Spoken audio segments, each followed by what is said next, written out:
Tudo o que testemunhamos é insondável. O que está acontecendo? O que provocou tamanha devastação?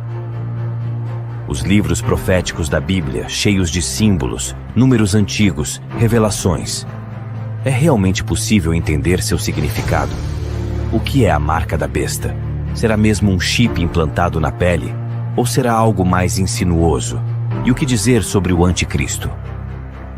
Este sinistro inimigo dos filhos de Deus já se manifestou? Ou ainda espera nas sombras? Será um ataque terrorista que levará a Terra a uma tribulação final? Testemunharemos os horrores do Armagedon e as 7ª últimas pragas?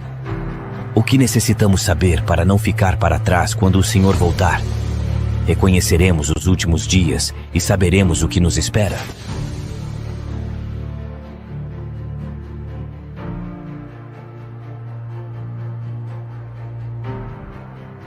E tu, Daniel, encerra estas palavras e sela este livro até ao fim do tempo. Muitos correrão de uma parte para outra e o conhecimento se multiplicará. Este é um dos maiores mistérios de todos os tempos. O profeta bíblico Daniel predisse claramente que veríamos um aumento dramático no conhecimento. E isso já aconteceu? Considere, por exemplo, como os meios de transporte mudaram rapidamente em épocas recentes. Por muitos séculos, o meio mais rápido de viajar era a cavalo. Agora, viagens que demoravam meses são realizadas em minutos.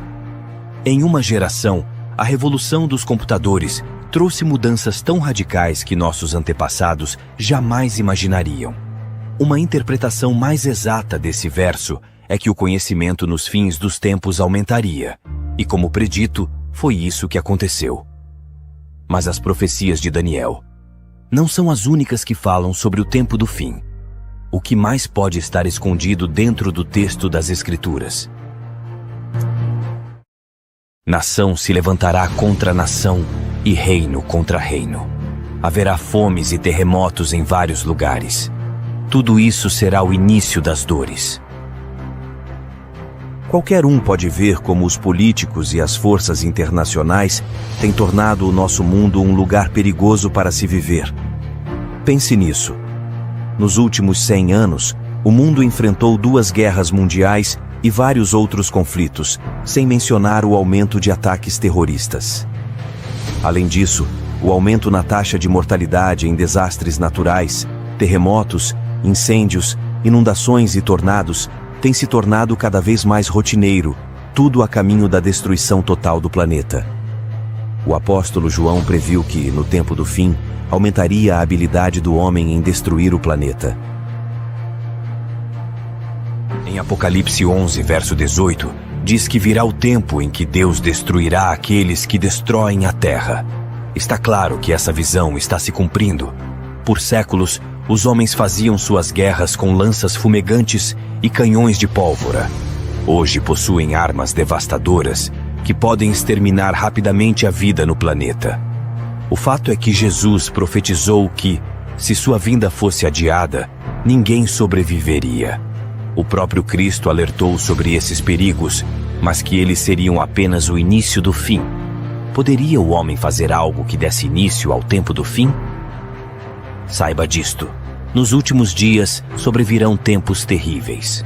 Os homens serão egoístas, avarentos, presunçosos, arrogantes, blasfemos, desobedientes, ingratos, ímpios, sem amor pela família, irreconciliáveis, caluniadores, sem domínio próprio, cruéis, inimigos do bem.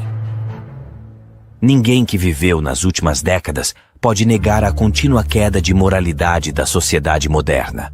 Cada geração continuamente abre o envelope de aceitação comportamental. Como resultado, cada geração sucessora opera com um padrão mais baixo que o anterior. Infelizmente, parece não haver um fim para essa trilha de comportamento vergonhoso. Nos dias de Noé, a decadência moral condenou o planeta à destruição com o dilúvio. Nos dias de Ló, as perversas e depravadas Sodoma e Gomorra foram consumidas pelo fogo do céu. Da mesma forma ocorreu nos dias de Ló. O povo dedicava-se a comer e beber, comprar e vender, plantar e construir. Todavia, no dia em que Ló abandonou Sodoma, choveu fogo e enxofre do céu e destruiu a todos. Em nossos dias, a imoralidade e a perversão incontroláveis poderiam novamente ser um motivo para uma condenação vinda dos céus? Junto à imoralidade da sociedade decaída, a Bíblia nos alerta que, nos últimos dias, haveria um dramático crescimento no espiritualismo e ocultismo. O Espírito Santo afirma expressamente que nos últimos tempos alguns se desviarão da fé e darão ouvidos a espíritos enganadores e à doutrina de demônios. A prática de se comunicar com os mortos, expressamente proibida pelas Escrituras, tem sido amplamente aceita, inclusive em igrejas modernas. Programas de podcast e filmes apresentando temas sobre ocultismo e prática de viagens astrais tornaram o assunto extremamente popular, principalmente entre os mais jovens. Apesar de todo esse espiritualismo e dessa incontrolável imoralidade, a Bíblia nos afirma que, onde o pecado está em abundância, a graça está em superabundância.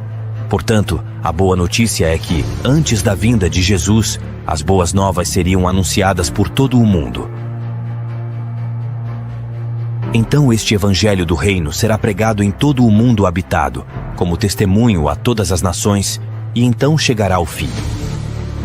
O avanço da ciência, tecnologia e conhecimento, o declínio moral e o desejo pelo ocultismo, todos testificam o tempo do fim. Os sinais do fim estão claramente se cumprindo, mas a Bíblia também nos alerta que ainda haverá uma batalha entre o bem e o mal, a batalha do Armagedon. A qualquer momento, uma crise global atingirá o planeta de maneira tão devastadora como o mundo jamais viu. Em Mateus 24, verso 21 diz: haverá mais angústia que em qualquer outra ocasião desde o começo do mundo, e nunca mais haverá angústia tão grande. Qual será a catástrofe que dará início à crise final? E quando acontecerá? Poderia ser um devastador ato terrorista? Ou, quem sabe, uma crise financeira jamais vista? Talvez um terremoto devastador, ou um grande meteoro vindo em direção ao planeta Terra? Ou seria um acidente químico seguido de uma praga biológica mortal? Embora a Bíblia não identifique o evento exato, ela revela as dramáticas cenas que se seguem. Mais adiante, você entenderá mais sobre esses chocantes e surpreendentes eventos para os quais muitos cristãos ainda não estão preparados.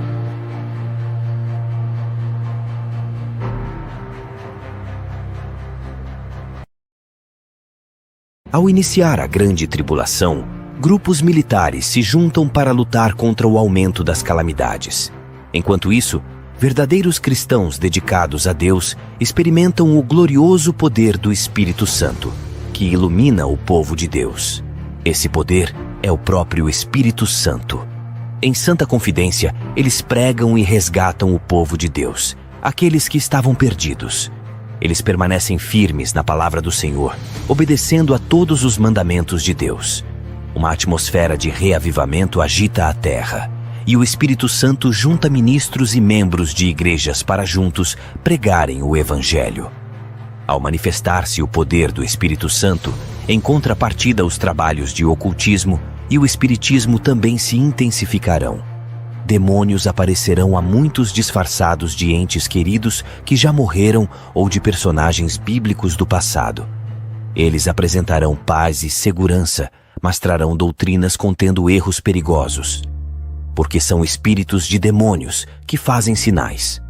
Como você pode imaginar, essa manifestação sobrenatural influenciará a muitos, e são poucos os que estão preparados para se opor a ela. A essa altura, famílias e igrejas se tornarão ineficazes contra essas práticas globais enganosas. Em meio a essa onda de imoralidade, os eleitos procurarão um jeito de combater essa maré global.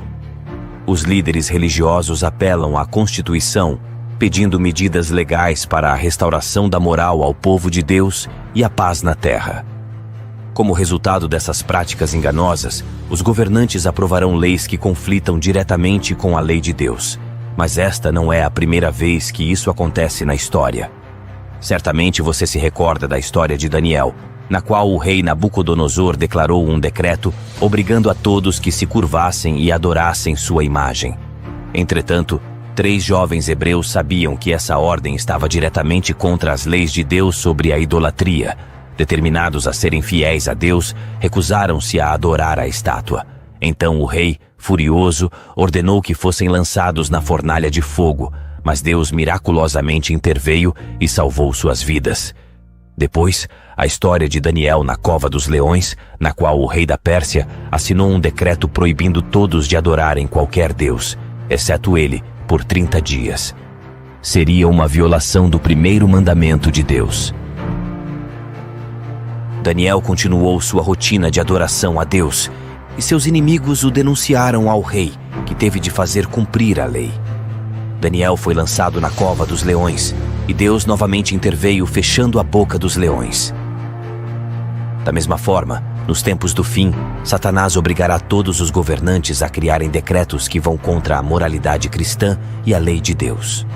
O decreto que Satanás instigará parecerá, a princípio, uma lei para restaurar a moralidade e a paz, quando, na verdade, essas leis preparam o povo para aderirem ao anticristo e à marca da besta.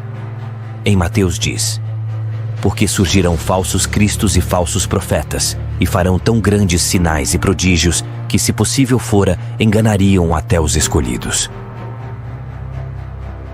Durante esse período de crescentes crises, quando o mundo estiver desesperadamente buscando alívio e procurando uma estabilidade global, a ajuda virá de uma forma surpreendente. Em toda parte do mundo se ouvirá: Jesus voltou. Então, um radiante e carismático ser, que se diz ser o Filho de Deus, aparecerá. Um exército de jornalistas se amontoará ao seu redor para ver este que realiza milagres sobrenaturais. Eles o ouvirão repetir as mesmas palavras que Jesus falou nas Escrituras. Este evento será transmitido a todo o mundo via satélite. Milhões serão enganados com essa aparição, como se tivesse cumprido a profecia de que todo olho o verá. Muitas religiões estão ansiosas por um Salvador. Então, esse brilhante ser parecerá ser a resposta às suas orações. Mas a Bíblia nos alerta em Coríntios que Satanás pode se transformar em anjo de luz. Infelizmente, não será Jesus que o povo receberá de braços abertos, mas sim Satanás disfarçado como Filho de Deus. Fazendo isso, Satanás será capaz de unificar todo o planeta, colocando assim seu falso sistema de adoração. As forças do mal consistirão na maior fraude que a raça humana já viu.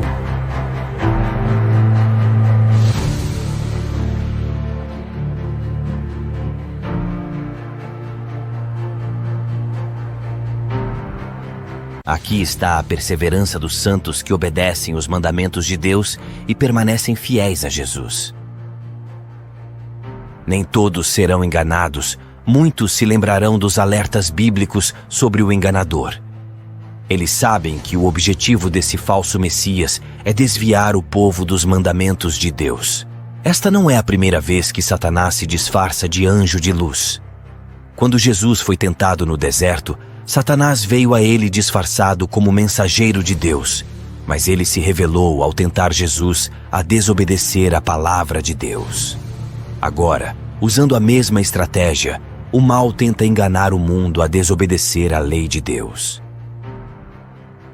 Ninguém pode servir a 2 senhores, pois odiará a um e amará o outro, ou se dedicará a um e desprezará o outro.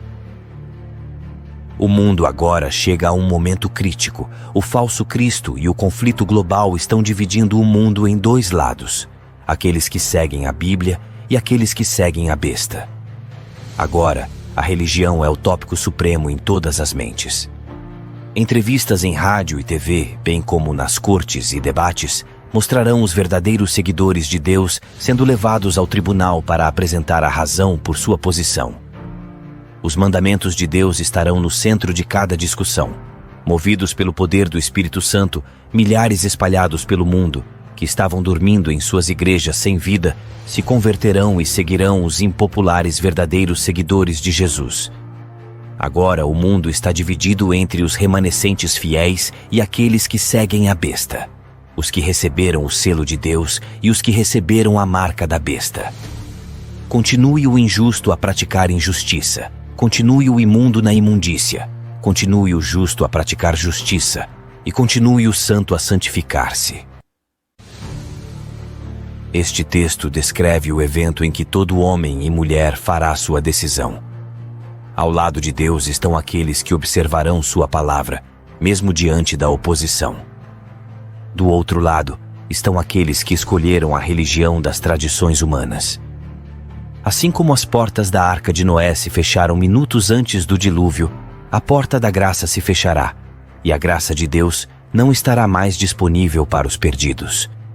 A vida de Cristo é iminente, mas primeiro o mundo atravessará as piores pragas que jamais houve sobre a humanidade. Então ouvi uma forte voz que vinha do santuário e dizia aos 7 anjos: vão derramar sobre a terra as 7 taças da ira de Deus. O primeiro anjo foi e derramou a sua taça pela terra, e abriram-se feridas malignas e dolorosas naqueles que tinham a marca da besta e adoravam a sua imagem. A esperança do mundo começa a ser massacrada quando as pragas do Apocalipse começam a cair sobre a humanidade. Esses serão os mais horríveis flagelos jamais ouvidos pelo homem. A primeira praga será extremamente dolorosa e provocará desmaio e sofrimento, mas 6 devastadoras pragas virão. O mar e rio se transformarão em sangue. O sol terá tal força que provocará queimaduras com sua intensidade. Praga após praga virão, e o terror tornará o mundo inteiro prisioneiro do pânico. Durante esse período, alguns dos salvos encontrarão abrigo em lugares isolados e remotos, onde serão protegidos e mantidos por anjos do Senhor. Outros serão lançados em prisões. Embora aparentemente abandonados pelo homem, não foram esquecidos por Deus. Os fiéis de Deus estarão protegidos pela praga da mesma forma que o povo de Deus estava quando as pragas caíram sobre o Egito. Neste momento, os salvos sofrem uma angústia em suas almas. O principal pensamento em suas mentes é: estamos em paz com Deus? E finalmente encontram paz em suas consciências, confiando nas promessas de Deus. O dragão irou-se contra a mulher e saiu para guerrear contra o restante da sua descendência, os que obedecem os mandamentos de Deus e se mantêm fiéis ao testemunho de Jesus. Persuadidos pelo anticristo, os perdidos agora têm como única esperança de alívio das devastadoras pragas a eliminação daqueles que se opõem a eles. Então, a decisão é tomada: caçar e exterminar o povo de Deus em apenas um único dia, aqueles que teimosamente se apegaram às Escrituras. Esta é a batalha final do Armagedon, onde o mundo perverso chegou finalmente ao limite da paciência de Deus.